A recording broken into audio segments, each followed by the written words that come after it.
All right, here we are in Xactimate Sketch, and we're going to be looking at annotation templates. So everybody knows that we need to annotate our damages and whatnot and so forth on our sketch like this. And it can be daunting, and sometimes if you're not that well versed in Xactimate, it can be kind of time consuming. So hopefully this video will help you out. I think it will if you're not used to using annotation templates. So we're going to go ahead and get right into it. So we've got our hip roof here, and we're going to start doing some annotation with it. So basically, I'll show you what I do with my annotations. I create a template, and you can load those templates and simply add them in to the workspace. So I'm going to put a 10 by 10 in here, and I'm going to hit Control as I click OK. That way I can put more than one down as I go. So I'm going to put one there, and now I'm going to lift up on Control, and I'm going to let that go. I'm going to load template again, and I'm going to hit a 5 by 20, click OK. I'm going to tab that, and we're going to set it in there like that. Control down, tab, and we're good to go. So I'm going to continue to load those templates. I have a 10 by 10 summary that I could go ahead and put in there. And you know what? I see that, oh, bummer, it's a little bit too small for that. So I'm just going to set that up here for now.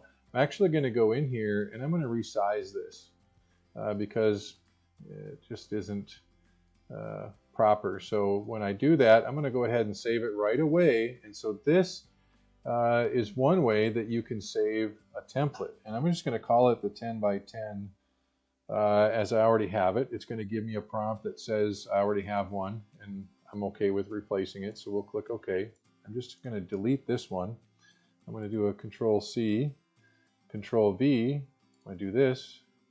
And now I'm going to go grab my 10 by 10 detail. I'm going to stick it in there, Control C, Control V, and drop another one.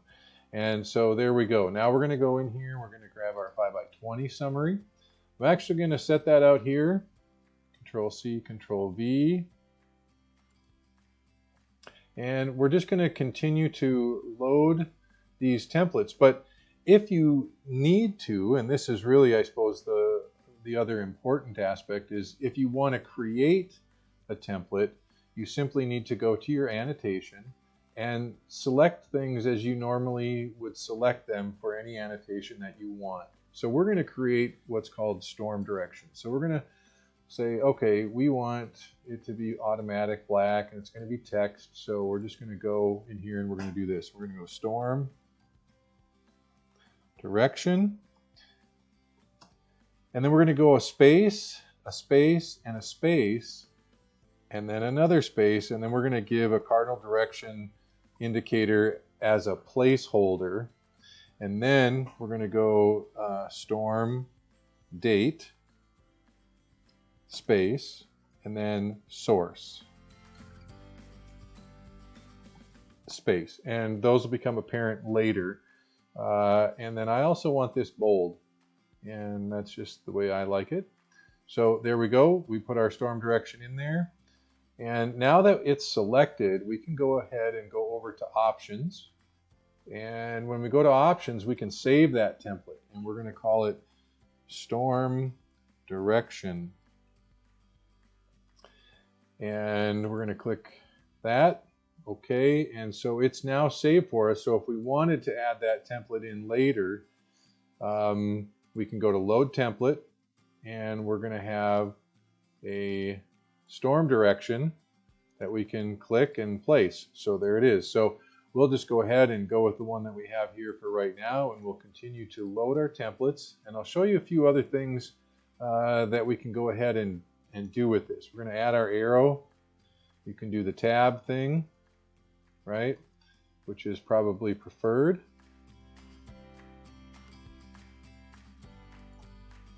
There you go, load template. We're going to go ahead and we're going to add a tarp, which was right in this area.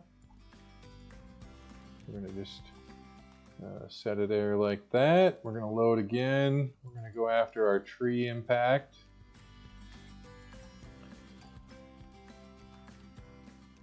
And sometimes when you're working with a mouse, I know working with a keyboard is better, but in the templates, there's not a shortcut as far as keystrokes are concerned to open this thing up. So you have to be using it. So, but you can use Enter, which is probably a little bit of a time saver. We're going to just go ahead and put the tree here, extend it like that. Now we're going to go ahead and load our damage area, which you can see is, just some X's that are in a small little grouping. We're going to click OK, and we're going to go Control C, Control V, and then we're just going to keep the control button down while we do that, and it makes life a lot easier as far as adding, these damage points.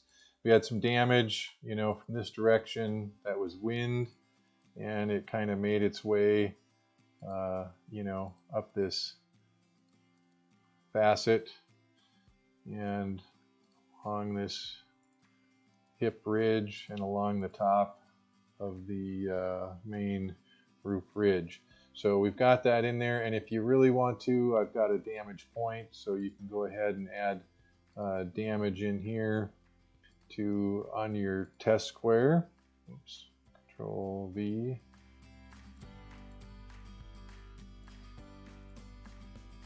Same thing here, you can just add those in. I usually am working off of my paperwork that I have posted in front of me, so I'm seeing where all this damage is, and so I'm just generally putting it, where it was found. And but it might be a bit over the top. But anything you can be doing to be helping the file reviewer understand that you know what you're doing and that you've fully documented the file in terms of damage will always be helpful in moving your claims through the process more quickly, because when someone receives a file, they're going to know that, oh, it's from Doug, so I know what I'm going to be seeing, unless he's having a bad day. I suppose that's always an option. One thing, I just leave the freeform stuff. I don't have a template for that, because then I'm just going to note that, hey, this piece of information is associated with this test square, and I'm going to do the same thing here, like such. All right, so now what we can do is we can go through and we can fill in some of this detail. And let's see, I think the one template that I don't have yet that I need to, let's just see if I saved it in here. I didn't. So let's just go ahead and we'll create it real quick. Annotation. We're going to go with text. We're going to just put it here. We're going to go front risk. We want that bold. We want it underlined. I'm going to bump it up a bit in terms of font size. Click OK. Front risk, so that there's no mistaking this is the front of the risk. Now we can go ahead and we can click into our test square detail, and we can change any of the detail on it. So we're going to go front, and it is the north. We had 77 wind, we had 9 hail, and we had 22 on the tarp. We can just double click in here real easily. This is the right, and it is the west. You could actually leave that parenthesis blank, which wouldn't be a bad idea. You have, what did we have here? 7 wind, 8 hail, 0 tarp. You can go to the back. South, wind, 12, hail, 8, tarp, 11. Okay. Over here we have The left, it is the east. The wind was 9. We had 7 hail, and we had 7 on the tarp. So there we go. We've got all of our annotation filled in, the details related to our test squares. We've got the front of the risk. The storm direction is all we have left. So we're going to click in there. Storm came out of the northwest. The storm date was on 4/6/22. And our source, so for that, I do Alt-Tab, keep that Alt button held down, and it'll bring up all of your windows. And so we'll go click here. Looks like I was watching Adjuster TV. I need to go over here, however, and I can go ahead and click up in the URL and copy that. And then I can go Alt-Tab back to where I was. Oops.